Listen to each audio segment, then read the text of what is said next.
যে কারণে ইমামে আজম সাহাবায়ে কেরাম দিগের সাক্ষাৎ পেলেও যাদের সাক্ষাৎ পেয়েছেন তারা সংখ্যায় কম। আমার আজকের মজলিসে আপনাদের জন্য যেটা বলবার সেটা হলো, সাহাবীদের যুগে মাযহাব ছিল না, তবে সাহাবায়ে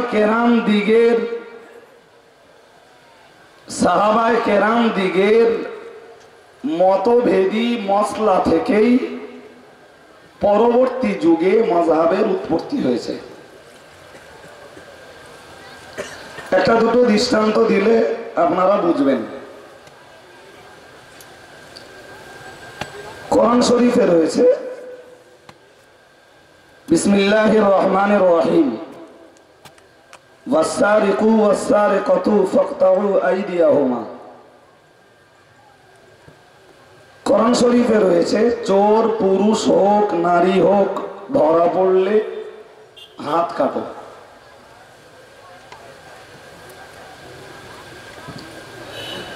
তাহলে হাত কাটবার মৌলিক বিধানটা কোরআনের,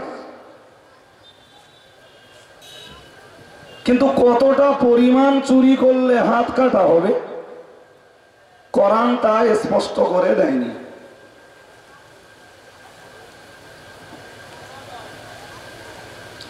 হাদিস শরীফে কতটা পরিমাণ চুরি করলে হাত কাটা হবে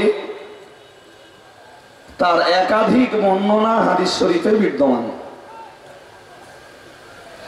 এক একজন সাহাবী এক এক রকম বর্ণনা দিয়েছেন।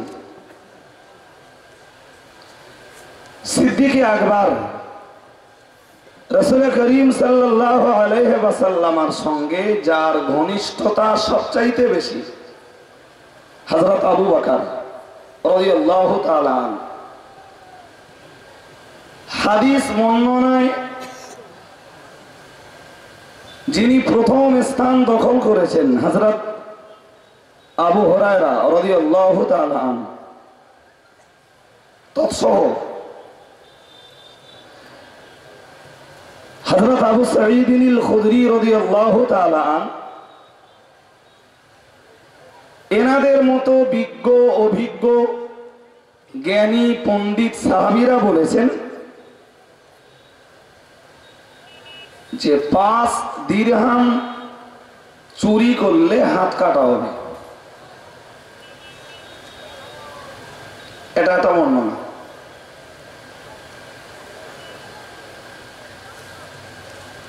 রাসূলের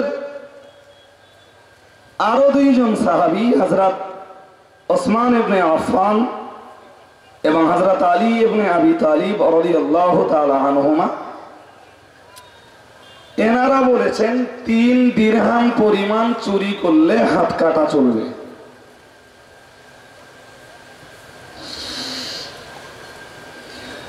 আবার রাসূলের সাহাবীদের ভিতরে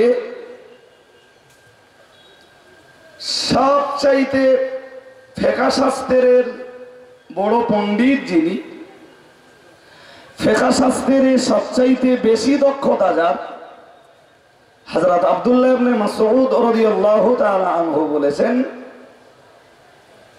লা কাতা ইল্লা ফি দিনারিন আও আশারাতি দারাহিম।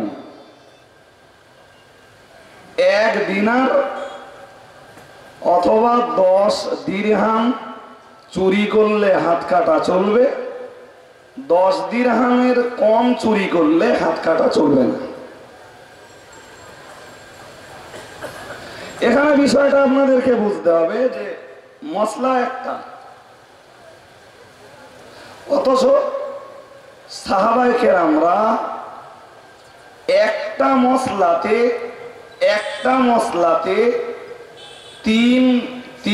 তিন রকম মতামত প্রদান করেছেন।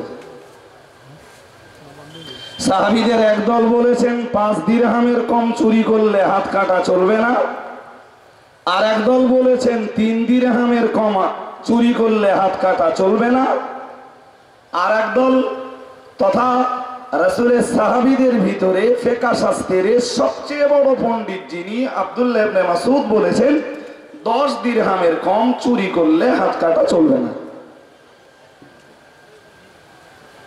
তাহলে সাহাবীদের ভিতরে এই মতভেদ, এই মতপার্থক্য বিদ্যমান ছিল।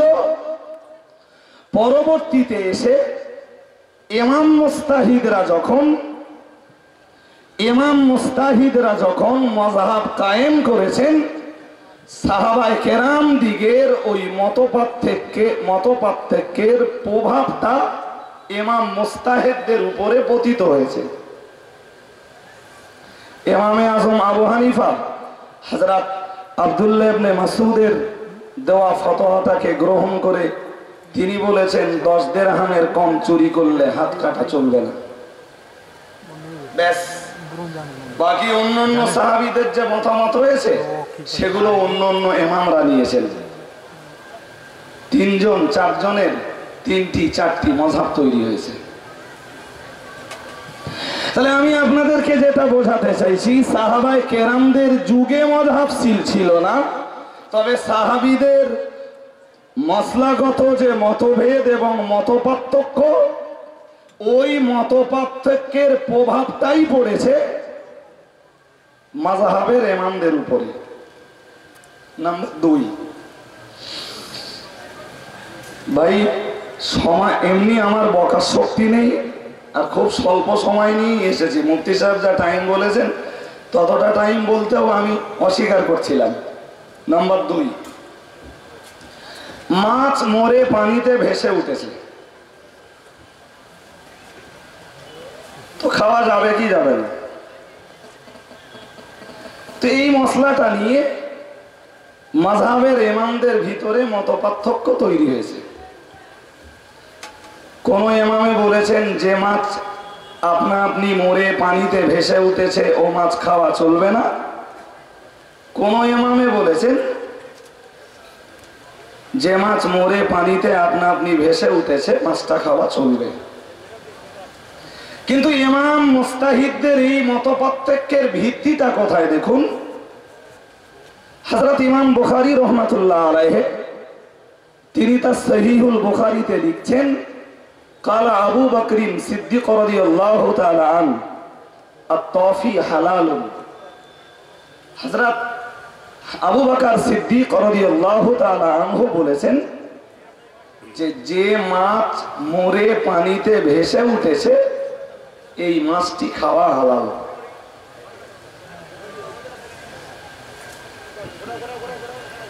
রাসূলের আরেকজন সাহাবী হযরত জাবির রাদিয়াল্লাহু তাআলা আনহু, তিনি রাসূলের বিখ্যাত সাহাবীদের ভিতরের একজন।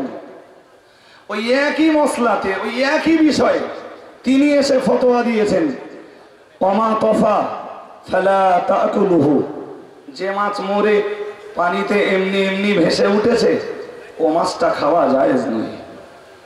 ব্যাস, পরবর্তীকালে সাহাবায়ে কেরাম দিগের এই মতপার্থক্যটাই ইমাম মুস্তাহিদদের উপরে প্রভাব ফেলেছে। তাতেই ইমাম মুস্তাহিদদের ভিতরেও মতপার্থক্য তৈরি হয়েছে।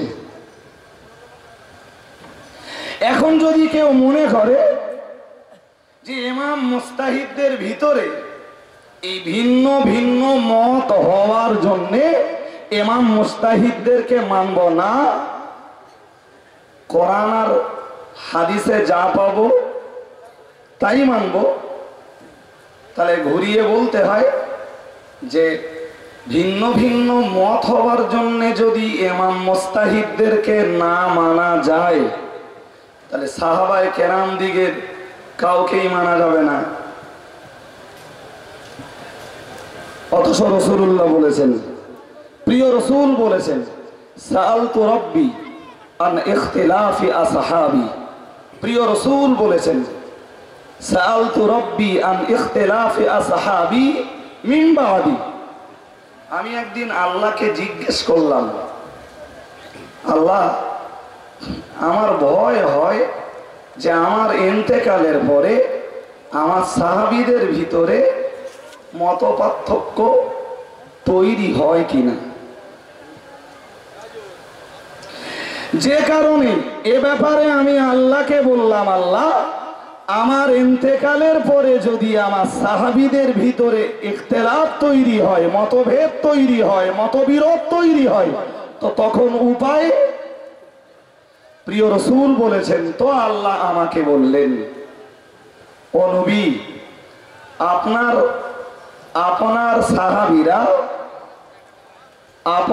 সাহাবীরা আকাশের এক একটা তারকা তুল্য। আর একটু মন খুলে বলেন।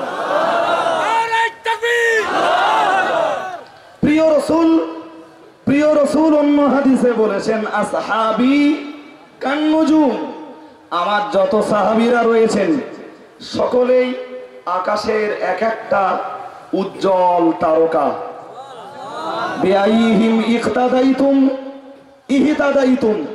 তোমরা আমার সাহাবীদের ভিতরে যাকে ইচ্ছা অনুসরণ করো। আবু বকর, ওমর, ওসমান, আলী, তালহা, জুবায়ের, ইবনে আব্বাস, ইবনে মাসউদ, সালমান ফারসি, আবু সাঈদ আল খুদরি, যাকে ইচ্ছা তাকে অনুসরণ করো। বিআইহিম ইহতাদাইতুম, আমার সাহাবীদের ভিতরে কোনো একজন সাহাবীকে অনুসরণ করলে তোমরা হেদায়েত পাবে, নসিবে হেদায়েত জুটবে, আল্লাহর দয়ার জান্নাতের রাস্তা পাবে। আমি এতক্ষণ ধরে বুঝিয়েছি যে ইমাম মুস্তাহিদদের ভিতরে মতভেদ ছিল, আছে, তবে ইমাম মুস্তাহিদদের এই মতভেদটা নিজেদের তৈরি করা কোনো মতভেদ নয়, বরং সাহাবায়ে কেরামদিগের ভিতরে যে মতভেদটা ছিল, মসলাগত যে মত পার্থক্যটা ছিল, সাহাবায়ে কেরামদিগের সেই মত পার্থক্যের প্রভাবটাই পড়েছে পৃথিবীর ইমাম মুস্তাহিদ দিগের উপরে। ইমাম মুস্তাহিদরা তারা মসলা নির্ধারণ করতে যে, মসলা ইস্তেমবাদ করতে যে কোনো না কোনো সাহাবীকেই অনুসরণ করেছেন।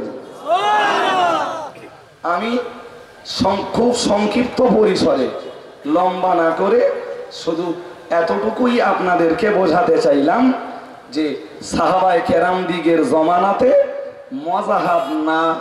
মজাহাব না থাকলেও সাহাবায়ে কেরাম দিগের মসলাগত মত পার্থক্য আর মতভেদের প্রভাবটাই পড়েছে ইমাম মুস্তাহিদদের উপরে, আর তাতেই পরবর্তীকালে মযহাব তৈরি হয়েছে। এখন যদি কেউ মনে করে যে ইমাম মুস্তাহিদদের ভিতরে মতভেদ আছে, মত পার্থক্য আছে, মানব না ইমাম মুস্তাহিদদেরকে, তাহলে প্রকারান্তরে, মন আমার দিকে দেন, শেষ কথা বলছি, প্রকারান্তরে তারা যেন সাহাবায়ে কেরাম দিগকেই অস্বীকার করলো। ধর্ম পালনের ক্ষেত্রে যারা সাহাবায়ে কেরাম দিগকেই অস্বীকার করলো, কিভাবে পৃথিবীতে তারা ধার্মিক বলে পরিচিত হবে? আর ধর্মের রূপ, প্রকৃত রূপ, চেহারাটা কিভাবে তারা বুঝবে? আমি বক্তব্য লম্বা না করে এ পর্যন্ত বলে, শরীর খুবই দুর্বল, তবু এই এত বড় সমাবেশ আর আপনাদের মাঝে না আসাটাও খানিকটা বেয়াদবি মতো হয়ে যেত। তাই সবার সাথে একটু দেখা করা, সেই সাথে আপনাদের কাছে একটু দোয়া চাইবার অভিপ্রায় নিয়ে, খাস করে পীর ওলি গওস কুতুব ইমাম মুস্তাহিদদের দোয়া নেওয়ার আশাতেই, এই মজলিসে দোয়া পাওয়ার আশাতেই এই মজলিসে আমার আগমন। দোয়া রাখুন যতদিন আমরা বেঁচে থাকি, আল্লাহ পাক পীর ওলি গওস কুতুব ইমাম মুস্তাহিদদের রেখে যাওয়া মতবাদ, মতাদর্শ, মাযহাবের উপরেই আল্লাহ প্রতিষ্ঠিত রাখুন। বলুন আল্লাহুম্মা আমিন। ওয়া আখিরু দাওয়ানা আনিল হামদুলিল্লাহি রাব্বিল আলামিন। ভাইরা আমার, আপনারা এর আগে ঘোষণায় শুনেছেন আমাদের সংগঠনের সম্পাদক স্নেহভাজন আলহাজ মাওলানা মুফতি আব্দুল মাতিন সাহেব এসেছেন এবং আজকের এই সভায় আমাদের সাথী হিসাবে যে সমস্ত অন্য ভাইদেরকে আমরা দাওয়াত করেছিলাম, ছোটন দাস, ভানুদা, মাতিন সাহেব গাড়ি পাঠিয়েছিলেন, এই মুহূর্তে তারাও এসে পৌঁছে গেছেন। সুতরাং তাদের বক্তব্যও শুনতে হবে। তো তাছাড়া মৌলানা শফিক শাহজি তিনিও এসেছেন, তারও সাবজেক্ট দেয়া আছে। আর আপনারা তো যাদের মঞ্চে দেখছেন সবাইকে প্রায় চেনেন। আমি একবার বলেছিলাম যে আমাদের যা বক্তা আছে এ সমাবেশ চালালে 3 দিন চালালেও ভুল হবে না, এবং বলার জন্য সবাই তৈরি আছেন আলহামদুলিল্লাহ। তো যাই বা হোক, এই মুহূর্তে আপনাদের কাছে আসছেন জামিয়ার একজন সুযোগ্য জওয়ান শিক্ষক হযরত মাওলানা সাইফুজ্জামান সাহেব। তিনি বিশেষ 3টি বিষয়ের উপরে আলোচনা করবেন। একটি আলোচনা হলো আমিন জোরে বলতে হয় না আস্তে বলতে হয়, এর উপরে আলোচনা